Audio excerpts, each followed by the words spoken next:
यावर रामचंद्र की जय, पवन सुत हनुमान की जय, उमापति महादेव की जय, जय सीताराम।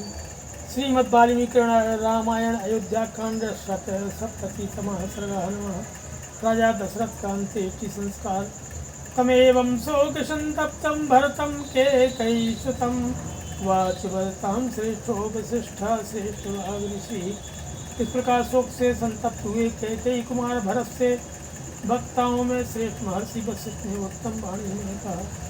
अलम शोकेन भद्रम ते राजपुत्र महायशः प्राप्त कालम नरपते कुसंज्ञान उत्तम।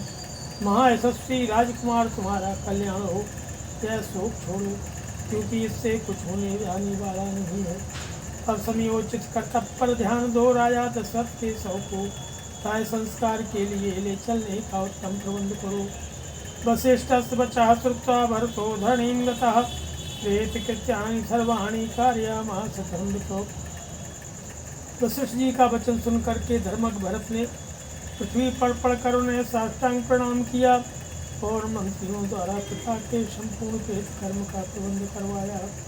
तो त्रिततैलशंसेका सतु भूमौ निवेशितम् आपीतवर्णवदनं प्रक्षुब्धमभूमिकं संवेशशयने चाग्रे नानारत्नपरिष्कृते ततो दर्शितं पुत्रो विललापि सुदुःखितः।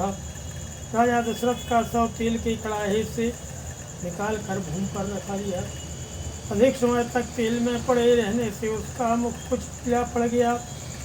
उसे देखने से ऐसा जान पड़ता है मानो भूमि पर दशरथ सो रहे हों। इसके बाद मृत राजा दशरथ को धूप पहुँचकर नाना प्रकार के रत्नों से विभूषित उत्तम शैया पर सुलाकर उनके पुत्र भरत अत्यंत दुखी हो विलाप करने लगे। किं ते व्यवसितं राजन् प्रोषिते मय्यनागते विभाष्य रामं धर्मज्ञं लक्ष्मणं च महाबलम्। हे राजन, मैं प्रदेश में था और आपके पास पहुँचने भी नहीं पाया था। तब तक ही धर्मज्ञ श्री राम और महाबली लक्ष्मण को वन में भेजकर आपने स्वर्ग में जाने का निश्चय कैसे कर लिया। क्वयास्यसि महाराज त्वेमं दुखितं जनम हीनं पुरुषसिंहेन रामेण क्लिष्ट कर्मणा। महाराज अनायासी महान कर्म करने वाले पुरुष सिंह श्री राम से हीन दुखी सेवक को छोड़ आप कहाँ चले जाएंगे। योगक्षेमं तु ते व्यग्रं शोकोऽस्मिन् कल्पयेता पुरे त्वयि प्रिया ते स्वस्था तो रामे च वनमाश्रिते। हे तात, आप स्वर्ग को चल दिए और श्री राम ने वन का आश्रय लिया। ऐसी दिशा में आपके इस नगर में निश्चिंता पूर्वक प्रजा के योगक्षेम की व्यवस्था कौन करेगा। विधवा पृथ्वी राजन्स्तुया हीना न राजते हीन चंद्रो रजनी नगरी प्रतिभाति माम। हे राजन, आपकी बनाया है पृथ्वी विधवा के समान हो गई, अतः इसकी शोभा नहीं हो रही है। यह पुरी भी मुझे चंद्रहीन रात्रि के समान श्रीहीन प्रतीत होती है।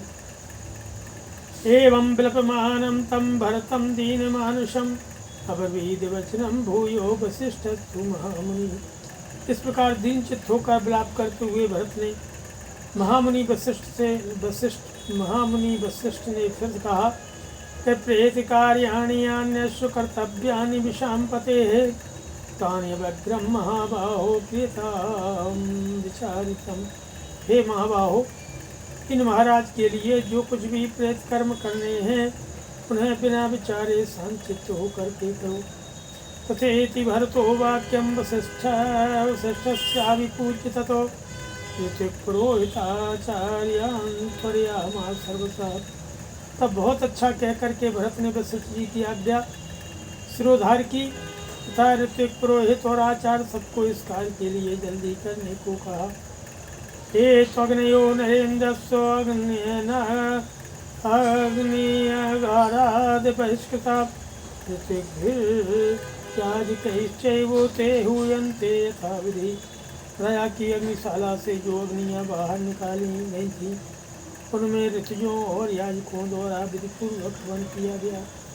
शिवकायामथारोप्य राजानां गतचेतनं बाष्पकंठाभिमनसस्तमूचुः परिचारिका। इसके बाद महाराज दशरथ के प्राणहीन शरीर को पालकी में बिठाकर परिचारकगण उन्हें शमशान भूमि को ले चले। उस मायासुओं से उनका गला रुंध गया था और मन ही मन उन्हें बड़ा दुख हो रहा था। हिरण्यम चा सुवर्णम चा भासांसि विविधानि चा विकिरन्तो जनामार्गे नृपतेरग्रतो यो चंदना गुरुनिर्यासन सरलम पद्मकं तथा देवदारुणि चारित्रो छेदयन्ति तथा परे गन्धानुच्चाओ संचान्यं तत्र गतत्वात् भूमिपं तत्र संवेशयामासुचिता मध्ये तं मृत्युजः। मार्ग में राजकीय पुरुष राजा के सौ के आगे आगे शून्य चांदी तथा भांति भांति के वस्त्र उठाते चलते थे। श्मशान भूमि में पहुंचकर चिता तैयार की जाने लगी। किसी ने चंदन लाकर रखा तो किसी ने अगर कोई गुग्गुलता, कोई सरल पद्मक और देवदार की लकड़ियाँ ला कर चिता में डालने लगे। कुछ लोगों ने इस तरह तरह के सुगंधित पदार्थ लाकर छोड़े। इसके बाद ऋषियों ने राजा के शव को चिता पर रखा। तदा हुताशनम हुत्वा जे पोस्तस्य तत्सृत्युजः जगोश्चिते यथा सात्रम तत्र सामानि सामगाः। उसमें अग्नि में आहुति दे करके उनके ऋतुजों ने वेदोक्त मंत्रों का जप किया। सामगान करने वाले विद्वान शास्त्रीय पद्धति के अनुसार सांस्कृतियों का गायन करने लगे। शिविका विषयानैषितार्यं तस्य योषितः नगरान्निर्ययोस्तत्र वृद्धैः परिवृता सदा पृथभ्यं चापितं चक्र ऋतुजो अग्निचितं नृपं स्त्रियश्च शोकसंतप्ता कौशल्या प्रमुखास्तदा। इसके बाद चिता में आग लगाई गई। इसके बाद राजा दशरथ की कौशल्या आदि रानियाँ बूढ़े रक्षकों से घिरी हुई यथा योग शिविकाओं तथा रथों पर आरूढ़ होकर नगर से निकली। शोक से संतप्त होकर के श्मशान भूमि में आकर अश्वमेधांत यज्ञों के अनुष्ठाता राजा दशरथ के शव की परिक्रमा करने लगी। साथ ही ऋतुजों ने भी उस शव की परिक्रमा की। क्रौंचीनाम नारीणाम निनादस्तत्र शुश्रुवे तारकानां करुणं काले क्रोधन्तीनां सहस्रशः। उस समय वहाँ करुण क्रंदन करती हुई सहस्त्रों शोकार्त रानियों का आर्तनाद कुरणियों के चीत्कार के समान सुनाई देता था। ततोर्दन्त्यो विविशा विलप्य चा पुनः पुनः यानेभ्यः सरयूतीरुर्नृपाङ्गना कितोदिकं ते भरतेन सार्धं नृपाङ्गना मन्त्रिपुरोहिताश्च पुरं प्रविश्याश्रुपरीतिकृत्वा भूमौ दिशाहं व्यर्यन्ते दुःखम्। दाह कर्म के बाद विवश होकर रोती हुई वे राजरानियाँ बारंबार विलाप करके सवारियों से ही सरयू के तट पर जाकर उतरी। भरत के साथ रानियों, मंत्रियों, पुरोहितों ने भी राजा के लिए जलांजलि दी। फिर सबके सब नेत्रों से आंसू बहाते हुए नगर में आए और 10 दिनों तक भूमि पर शयन करते हुए उन्होंने बड़े दुख से अपना समय व्यतीत किया। ओम श्रीमद् रामायण अयोध्याकांडे 77तमः सर्गः। 77वें सर्ग में भरत का पिता के श्राद्ध में ब्राह्मणों को बहुत धन रत्न आदि दान देना, 13वें दिन अस्थि संचय का शेष कार्य पूर्ण करने के लिए पिता की भूमि पर जाकर भरत और शत्रुघ्न का विलाप करना और वशिष्ठ सुमंत्र का उन्हें समझाना। ततो दशाहेति गतं कृतशौचो नृपात्मजः द्वादशे हरिसंप्राप्ते श्राद्ध कर्माणि कारयत्। इसके बाद दशाह व्यतीत हो जाने पर राजकुमार भरत ने 11वें दिन आत्मशुद्धि के लिए स्नान और एकादशाह श्राद्ध का अनुष्ठान किया। फिर 12वें दिन आने पर उन्होंने अन्य श्राद्ध कर्म मासिक और सपिंडीकरण श्राद्ध किए। ब्राह्मणेभ्यो धनं रत्नं ददावन्नं सपुष्कलं पाशंचा महाराणी रत्नानि विविधानि च पासिकं बहुसुकलं चागाश्चापि बहुशस्तदा। उसमें भरत ने ब्राह्मणों को धन रत्न प्रचुर अन्न बहुमूल्य वस्त्र नाना प्रकार के रत्न बहुत से बकरे चांदी और बहुत तेरी गहूँ प्रदान की। दासीर्दासांस्यानि भीष्मानि सुमहान्ति च ब्राह्मणेभ्यो ददौ पुत्रो राज्ञस्तस्य ऊर्ध्वदेहिकम्। राजपुत्र भरत ने राजा के पारलौकिक हित के लिए बहुत से दासियाँ, सवारियाँ तथा बड़े बड़े घर भी ब्राह्मणों को दिए तथा प्रभात समय दिवसे च त्रयोदशे बिललाप महाबाहुर्भरता शोक मूर्छिता। इसके बाद 13वें दिन प्रातः काल महाबाहु भरत शोक से मूर्छित होकर विलाप करने लगे। शब्दापि हितकंठश्च शोधनार्थोपागतः चितामूले पितृवाक्यमिदमाह सुदुःखितः। तात यस्मिन् सृष्टोऽहं त्वया भ्रातरि राघवे तस्मिन् वनं प्रव्रजते शून्ये त्यक्तोऽस्म्यहं त्वया।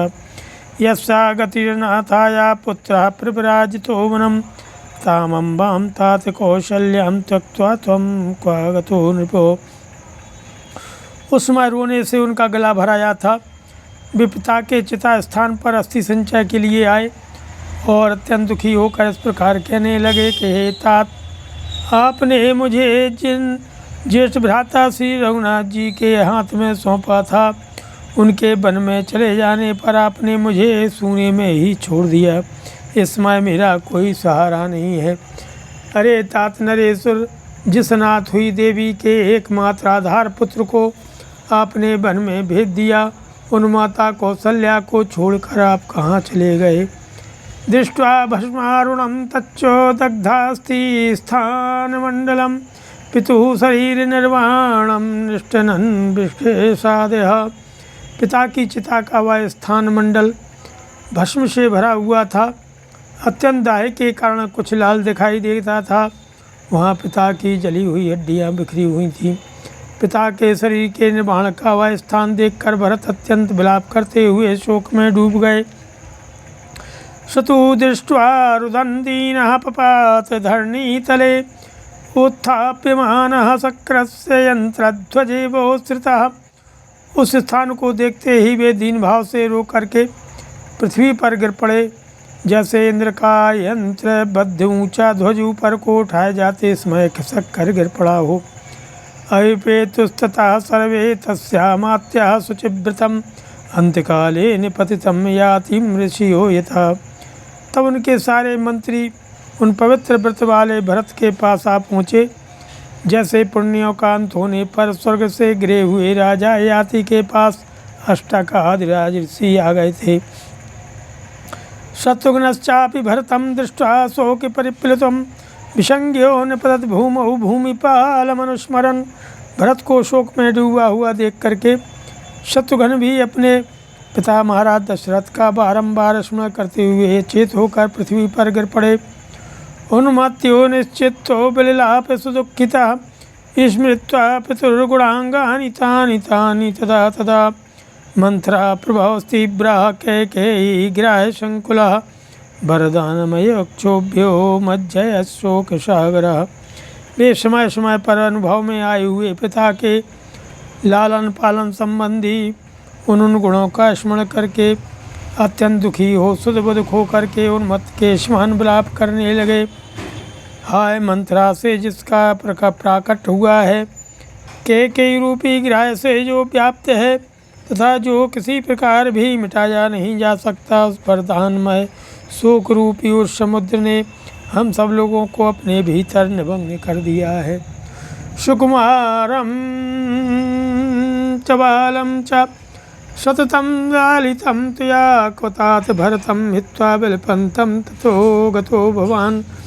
हे तात, आपने जिनका सदा लाड़ प्यार किया है तथा जो सुकुमार और बालक हैं, उन रोते बिलखते हुए भरत को छोड़कर आप कहाँ चले गए। ननु भोजेषु पानेषु वस्त्रेषु आभरणेषु च प्रचारयति सर्वान्नस्तन्नः क्वद्य करिष्यति।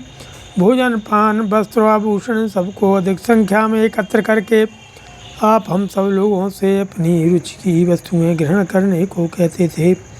अब कौन हमारे लिए ऐसी व्यवस्था करेगा। अवधारण काले तु पृथ्वी नाउदीर्यते विहीनाया त्वया राज्ञा धर्मज्ञेन महात्मना। आप जैसे धर्मज्ञ महात्मा राजा से रहित होने पर पृथ्वी को फट जाना चाहिए। उस फटने के अवसर पर भी जो यह फट नहीं रही है, आश्चर्य की बात है कि पितरी स्वर्गमापन्ने रामे चारणमाश्रिते किं मे जीवित सामर्थ्यम प्रवेक्ष्यामि हुताशनम। पिता स्वर्गवासी हो गए और श्री राम वन में चले गए, अब मुझ में जीवित रहने की क्या शक्ति है। अब तो मैं अग्नि में ही प्रवेश करूँगा। हीनो भ्रात्रा च पित्रा च शून्यामिक्ष्वाकुपालिताम् अयोध्यां न प्रवेक्ष्यामि तपोवनम। बड़े भाई और पिता से हीन होकर इक्ष्वाकुवंशी नरेशों द्वारा पालित इस शून्य अयोध्या में मैं प्रवेश नहीं करूँगा, तपोवन को ही चला जाऊँगा। तयोर्विलपितं श्रुत्वा वैष्णवं चाप्यवेक्ष्य ततो भ्रष्मार्थितरा भूयः सर्वैवानुगामिनः। ततो विखण्डौ श्रान्तौ च शस्त्रगरं भरता बभौ त्रायां स्मृचेष्टितं भग्नशृङ्गाविवर्षभौ। उन दोनों का विलाप सुन करके और उस संकट को देख करके समस्त अनुचर वर्ग के लोग पुनः अत्यंत शोक से व्याकुल हो उठे। उस समय भरत और शत्रुघ्न दोनों भाई विषादग्रस्त हो थकित होकर टूटे सींगों वालों के दो बैलों के समान पृथ्वी पर लौट रहे थे। तथा प्रकृतिमान वैद्य पितुरेकां पुरोहिता वसिष्ठो भरतं वाक्यमुत्थाय तमुवाचः। इसके बाद दैवी प्रकृति से युक्त और सर्वज्ञ वशिष्ठ जी, जो इन श्री राम आदि के पिता के पुरोहित थे, भरत को उठाकर उनसे इस प्रकार बोले। कीर्तिदसोऽयं दिविषा पितुर्वृत्तस्य ते विभो शाभिषेका स्थिति नीचय किमिहि त्वं विलम्बिषे। हे प्रभु, तुम्हारे पिता के दाह संस्कार हुए, यह 13वां दिन है। अब अस्थि संचय का जो शेष कार्य है उसके करने में तुम यहाँ विलम्ब क्यों लगा रहे हो। तीन द्वंद्वानि भूतेषु प्रवृत्त्यान विशेषतः तेषु च परिहार्येषु नैवं भवितुमर्हसि। भूख प्यास शोक मोहिता जरा मृत्यु, ये 3 द्वंद्व सभी प्राणियों में समान रूप से उपलब्ध होते हैं। इन्हें रोकना सर्वथा असंभव है। ऐसी स्थिति में तुम्हें इस तरह शोकाकुल नहीं होना चाहिए। सुमंत्रश्चापि शत्रुघ्नमुत्थाप्यभिप्रसाद्य च श्रावयामास तत्त्वज्ञा सर्वभूतभवौ।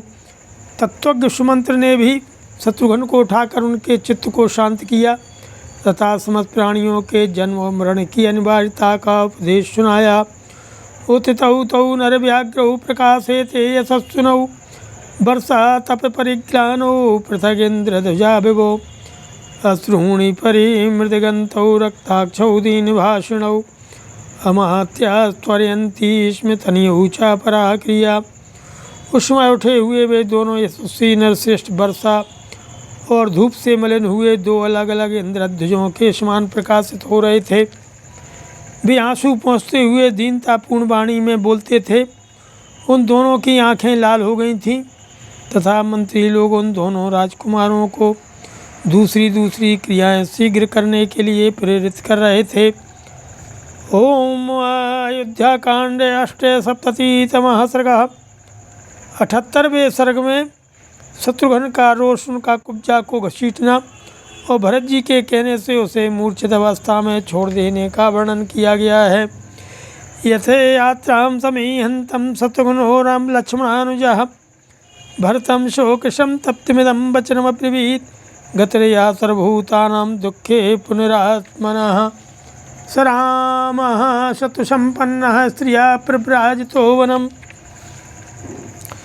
13वें दिन कार्य पूर्ण करके श्री रामचंद्र जी के पास जाने का विचार करते हुए शोक संतप्त भरत से लक्ष्मण के छोटे भाई शत्रुघ्न ने इस प्रकार से कहा कि भैया, जो दुख के समय अपने तथा आत्मीजनों के लिए तो बात ही क्या है, समस्त प्राणियों को भी सहारा देने वाले हैं, वे शत्रुघ्न संपन्न श्री राम एक स्त्री के द्वारा वन में भेज दिए गए।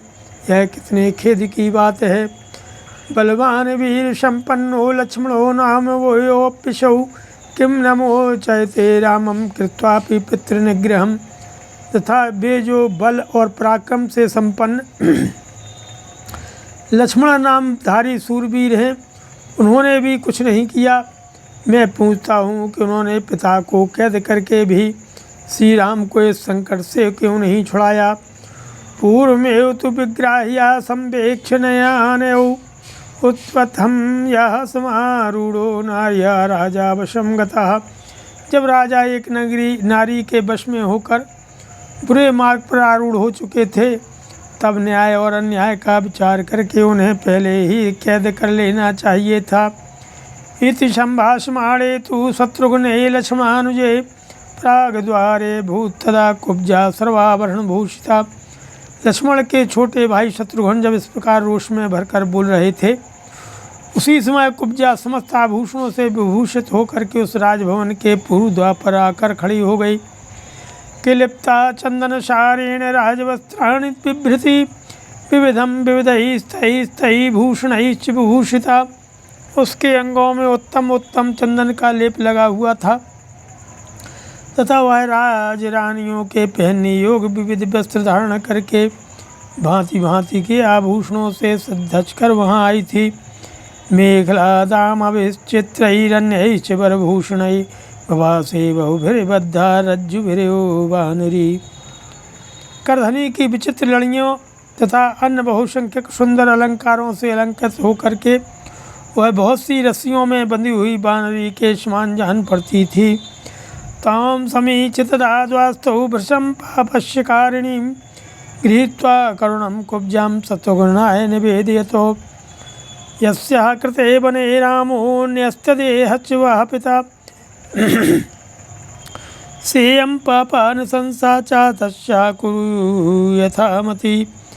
वह सारी बुराइयों की जड़ थी, वही श्री राम के वनवास रूपी पाप का मूल कारण थी। उस पर दृष्टि पड़ते ही द्वारपाल ने उसे पकड़ लिया और बड़ी निर्दयता के साथ घसीट ला करके शत्रुघ्न के हाथ में देते हुए कहा कि हे राजकुमार, जिसके कारण श्री राम को वन में निवास करना पड़ा है और आप लोगों के पिता ने शरीर का परित्याग किया है, वह क्रूर कर्म करने वाली पापनी यही है। आप इसके साथ जैसा बर्ताव उचित समझे करें। शत्रुघ्नाज्ञाय वचनम भृत दुखिता अंतः पुरचरान् सर्वा नित्युवाच धृतव्रता। द्वारपाल की बात पर विचार करके शत्रुघ्न का दुख और बढ़ गया और उन्होंने अपने कर्तव्य का निश्चय किया और अंतापुर में रहने वाले सब लोगों को सुनाकर इस प्रकार कहा कि तीव्रमुत्पादितं दुःखं भ्रातॄणां मे तथा पितुः यथा सेयं नृशंसत्स्व कर्मणा फलमश्नुताम्। इस पापनी ने मेरे भाइयों तथा पिता को जैसा दुस्सह दुख पहुँचाया है, अपने उस क्रूर कर्म का वैसा ही फल यह भी भोगे। एवं मुक्त्वा च तेनाशु सखी जन समावृता गृहीता बलवत् कुब्जा सा तद्ग्रहमना देतो। ऐसा कह करके शत्रुघ्न ने सखियों से घिरी हुई कुब्जा को तुरंत ही बलपूर्वक पकड़ लिया और वह डर के मारे ऐसा चीखना चिल्लाने लगी कि वह सारा महल गूंज उठा। ततः सुभृश संतप्तस्तस्या सर्वाः सखी जना क्रुद्धमाज्ञाय शत्रुघ्नं व्यपलायत सर्वशः। फिर तो उसकी सारी सखियाँ अत्यंत संतप्त हो उठीं और शत्रुघ्न को कुपित जानकर सब और भाग चलीं। अमंत्रियत कृष्णश्च तस्याः सर्वाः सखीजनः यथायं समुपक्रांतो निःशेखं न करिष्यति। उसकी संपूर्ण सखियों ने एक जगह एकत्र होकर के आपस में सलाह की कि जिस प्रकार उन्होंने बलपूर्वक कुब्जा को पकड़ा है, उससे जान पड़ता है ये हम लोगों में से किसी को जीवित नहीं छोड़ेंगे। सानुक्रोशां वदान्यां च धर्मज्ञां च सत्सुनीं कौशल्यां शरणं यामः साहिनोस्ति ध्रुवा गतिः। अतः हम लोग परम दयालु उदार धर्मज्ञ और यशस्विनी महारानी कौशल्या की शरण में चलें। इस समय वे ही हमारी निश्चल गति हैं। सचरोषेण संवीतः शत्रुघ्नः शत्रुशासनः विचकर्ष तदा कुब्जां क्रोशन्तीं पृथिवी तले तस्यां या कृष्माणायां मंथरायां ततस्ततः चित्रं बहुविधं भाण्डं पृथिव्यां तद्व्यसीर्यतो। शत्रुओं का दमन करने वाले शत्रुघ्न रोष में भरकर कुब्जा को जमीन पर घसीटने लगे उस समय वह जोर जोर से चीत्कार कर रही थी। जब मंथरा घसीटी जा रही थी उस समय उसके नाना प्रकार के विचित्र आभूषण टूट टूट कर पृथ्वी पर इधर उधर बिखर रहे थे। कृतेन भाण्डेन विस्तीर्णं श्रीमद्राजनिवेशनम् अशोभता भूया शारदं गगनम यथा। आभूषणों के उन टुकड़ों से वह शोभाशाली विशाल राजभवन नक्षत्रमालाओं से अलंकृत रथकाल के आकाश की भांति शोभित हो रहा था। सबली बलवत् क्रोधात् गृहीत्वा पुरुषर्षभो कैकेयीमभिनिर्भर्त्य बभाखे परुषं वचः। बलवान श्रेष्ठ शत्रुघ्न जिस समय रोषपूर्वक मंथरा को जोर से पकड़कर घसीट रहे थे उस समय उसे छुड़ाने के लिए कैकेयी उनके पास आई। तब उन्होंने उसे धिक्कार दिए, उसके प्रति बड़ी कठोर बातें कहीं, उसे रोषपूर्वक फटकारा कि तैर्वाक्यैः परुषैः दुःखैः कैकेयी भृत्स दुःखिता शत्रुघ्न भय संत्रस्ता पुत्रं शरणमागता। शत्रुघ्न के ये वे कठोर वचन बड़े ही दुखदायी थे। उन्हें सुनकर कैकेयी को बहुत दुख हुआ। वह शत्रुघ्न के भय से थर्रा उठी और अपने पुत्र की शरण में आई। तम प्रेक्ष्य भरता क्रुद्धं शत्रुघ्नमिदमब्रवीत् अवध्या सर्वभूतानां प्रमदा क्षम्यतामिति हन्यामामिमां पापां कैकेयीं दुष्टचारिणीं यदि मां धार्मिको रामो नासूयेन मातृघातकम्। शत्रुघ्न को क्रोध में भरा हुआ देख भरत ने उनसे कहा कि हे सुमित्रा कुमार, क्षमा करो। स्त्रियां सभी प्राणियों के लिए अबद्ध होती हैं। यदि मुझे यह भय न होता कि धर्मात्मा श्री राम मातृघाती समझकर मुझसे घृणा करने लगेंगे तो मैं भी इस दुष्ट आचरण करने वाली पापनी कैकेयी को मार डालता। इमाम पिहताम कुब्जाम यदि जानाति राघवो त्वां च मां चौ धर्मात्मा ना विभाविष्यते ध्रुवम। धर्मात्मा श्री रघुनाथ जी तो इस कुब्जा के भी मारे जाने का समाचार यदि जान ले तो वे निश्चय ही तुमसे और मुझसे बोलना भी छोड़ देंगे। भरतस्य वचः श्रुत्वा शत्रुघ्नो लक्ष्मणानुजः निवर्तत ततो दोषात् तां मुमोच च मूर्छिताम्। भरत जी की बात सुनकर के लक्ष्मण के छोटे भाई शत्रुघ्न मंथरा के बदरूपी दोष से निवृत्त हो गए और उसे मूर्छित अवस्था में ही छोड़ दिया। सापाद मूले कैकेय्या मंथरा निपिपातयः निःश्वसन्ति दुःखर्ता कृपणं विललापयः। शत्रुघ्नस्य विक्षेप्य विमूढ संज्ञां समीक्ष्य कुब्जां भरतस्य माता शनैः समाश्वास यदार्थ रूपं क्रौञ्चीं विलद्मामिव वीक्षमाणाम्। मंथरा कैकेयी के चरणों में गिर पड़ी और लंबी सांस खींचती हुई अत्यंत दुख से दुखी होकर के करुण विलाप करने लगी। शत्रुघ्न के पटकने और घसीटने से आर्त एवं अचेत हुई कुब्जा को देखकर भरत की माता कैकेयी धीरे धीरे उसे आश्वासन देने होश में लाने की चेष्टा करने लगी। उस समय कुब्जा पिंजड़े में बंधी हुई कौंची की भांति कातर दृष्टि से उसकी ओर देख रही थी। श्रीमद् रामायणे वाल्मीकि आदि काव्ये अयोध्याकांडे अष्टसप्ततितमः सर्गः। सियावर रामचंद्र की जय।